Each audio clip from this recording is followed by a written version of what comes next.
तो आज का जो हमारा शेयर रहने वाला है वो है एकेएस लॉजिस्टिक्स लिमिटेड। शेयर में 6.51% का एक तेजी आते हुए देखने को मिल रहा है। रिटर्न्स पर्सपेक्टिव से चेकआउट करें तो 6 मंथ्स में 97%, ओह माय गुडनेस, 100% का रिटर्न है भाई 6 मंथ्स में। 1 ईयर के टाइम फ्रेम पे 97%। यहाँ पे काफ़ी टाइम एक लेवल से बैठा है, एक साल से मतलब एक लेवल से बैठ के यहाँ पे हमें बम्पर रिटर्न्स मिल रहे हैं। 5 ईयर्स के टाइम फ्रेम पे एक लेवल्स में लिटरली 2024 के नाम लिस्टिंग होता है शेयर, उसके बाद मतलब कोई मूवमेंट नहीं, और उसके बाद जब मूवमेंट आता है क्रेजी फट जा रहा है, फट जा रहा है। और शेयर अभी भी ऑल टाइम हाई के आसपास बैठा हुआ है, ऐसा नहीं हो गया बहुत कुछ बड़ी गिरावट आई है, नॉट एट ऑल। चीज़ों को अंडरस्टैंड करते हैं यहाँ से क्या रिटर्न्स बढ़ सकते हैं। और ऑब्वियसली आपने बहुत लंबा इंतजार किया है इस रिटर्न्स को मिलने के लिए, तो क्या अब इस लेवल से हम बेच के निकल जाएं शेयर को। अंडरस्टैंड करते हैं चीज़ों को। ओके, यहाँ पे हम fundamentally result analysis everything will do in this video, the investors portfolio and everything. Okay, उसके बाद हम डिसीजन लेंगे कुछ भी।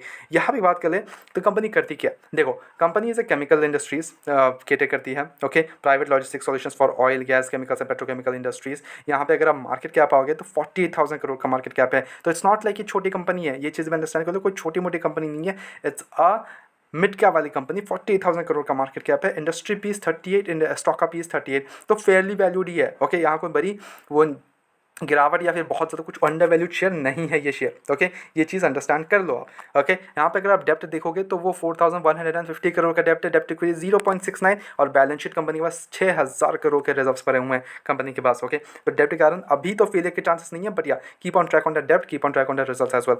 ऑपरेटिंग मार्जिन 21% का है, profit growth 88%, peach ratio 1.60।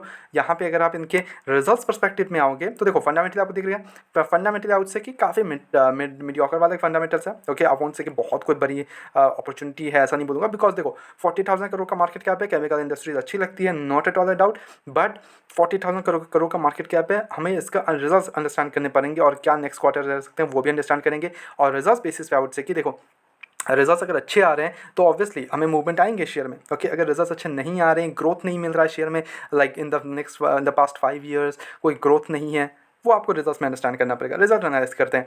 Sales की बात कर ले इस बार तो ईयर ऑन ईयर एक अच्छा ग्रोथ है, 1,719 करोड़ से 2,357 crore.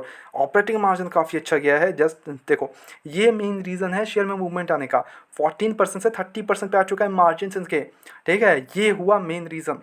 Okay, operating profit 240 crore से 740 करोड़ पे आ चुका है, 714 करोड़ पे आ चुका है कंपनी के ऑपरेटिंग प्रॉफिट, यानी कंपनी का जो एबिटा होता है। एंड अदर इनकम में इंप्रूवमेंट है 63 करोड़ से 106 करोड़।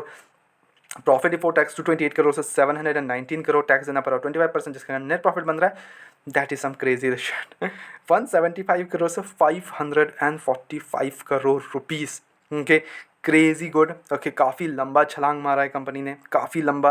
अर्निंग पर शेयर 3.74 से 13.80 होते हुए देखने को मिल रहा है, काफ़ी लंबा छलांग है यहाँ पे। So this is the main reason जिसके कारण हमें शेयर में मूवमेंट आया है। This is the main reason because उसके पहले देखोगे तो काफ़ी एक मीडियोकर वाला ग्रोथ था। ओके, वही 150 करोड़ का नेट प्रॉफिट 2 साल पहले भी, अभी भी 2 साल का वही सेम नेट प्रॉफिट, तो शेयर में वो ग्रोथ नहीं मिल रहा था। बट सडनली कंपनी ने जब ये सारे 400 करोड़ का नेट प्रॉफिट, 500 करोड़ का नेट प्रॉफिट डालना स्टार्ट किया, शेयर में दिखा कि लोगों को दिखा कि okay they are generating good and ये वो, तो आने लगे पैसे, इन्फ्लो आने लगे, और इन्फ्लो का कारण क्या हुआ, शेयर में मूवमेंट आया। ओके, अंडरस्टैंड करो शेयर में मूवमेंट क्यों आता है, share due to the money inflow. Okay, जितना ज़्यादा इन्फ्लोज होंगे, ट्रेड्स होंगे, ये वो, तो सारा कुछ होने के बाद ही मूवमेंट आता है शेयर में। ओके, अब कुछ दिख ही नहीं रहा था शेयर में, वही 150 करोड़ का प्रॉफिट पहले भी कर रहे थे, सेम पहले भी कर रहे थे, तो सेम ही दिख रहा था, तो कोई रीज़न नहीं बन रहा था। इन्वेस्टर्स की बात करें तो 58% की होल्डिंग प्रमोटर्स की है। यहाँ पे एफआईएस ने जो एंट्री दी है वो 19% की है अभी, और डीआईएस के पास 3.60, पब्लिक ने 18% की होल्डिंग है।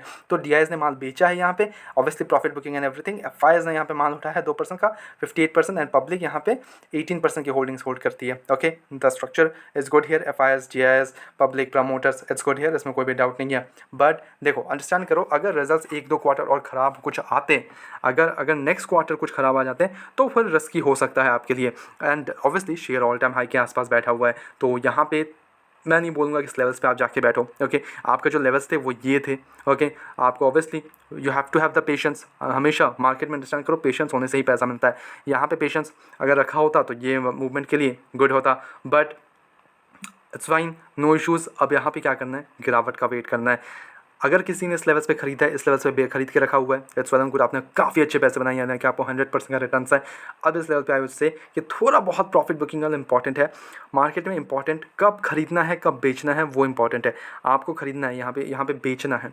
बेचना क्या है, सारा नहीं माल बेच देना है। अगर आपके पास 100 क्वांटिटीज़ है तो 50 क्वांटिटीज़ बेच दो, ठीक है। अपना प्रॉफिट निकाल लो, अपना 100% का प्रॉफिट हो चुका है, निकाल लो, 50% ड्रॉप कर दो, अपना मूल निकाल लो, जो रखा हुआ है छोड़ दो उसको, ठीक है। प्रॉफिट जो बनते हैं बहुत बढ़िया। और अगर बड़ी गिरावट आती है, आपको दिख रहा है कि शेयर अच्छा खासा इंप्रूवमेंट आ रहा है, शेयर के रिजल्ट्स वगैरह इंप्रूव हो रहे हैं, तो वहाँ पे और 50% आप डाल देना, और अच्छे लग रहे हैं और 50% डाल दो आप, वो सिंपल सी बात है, ओके। तो और जब मूवमेंट आता है देन अगेन आप 50% ड्रॉप कर सकते हो, तो ऐसे करके मूवमेंट आते हैं, ठीक है। आपको क्या करना है, बस गिरावट का वेट करना है, गिरावट में आप इसको अप्रोच करना है, ना कि आपको किसी भी तेज़ी में आप जाके इस लेवल से आप लाइक आप खरीद रहे हो एंड देन यहाँ से अगर गिरावट आती है, ऑब्वियसली कोई भी शेयर हमेशा नहीं भागता, तो वो प्रॉफिट बुकिंग आएगा ही आएगा, बहुत ही नॉर्मल सी बात है। और अगर प्रॉफिट बुकिंग आएगा तो आप फंसोगे ऊपरी लेवल पे, आप फंस गए ऊपरी लेवल पे, तो यहाँ पे गिरावट का वेट करना, ना कि किसी भी तेज़ी में जाना है। हमारी तरफ से कोई बाय कमीशन बिल्कुल भी नहीं है।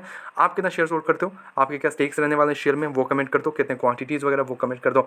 हमारी तरफ से कोई बाय कमीशन बिल्कुल भी नहीं है, ओनली सजेशन है, तो प्लीज़ टेक इट सजेशन। अपने एजुकेशन पर्पस पे वीडियो को देखो, go head do research and then make investments, बिना किसी रिसर्च के इन्वेस्टमेंट्स ना करें। ऐसे रेगुलर अपडेट्स को चैनल को सब्सक्राइब कर लो एंड वीडियो को लाइक कर लो। मिलते हैं नेक्स्ट वीडियोज़ में।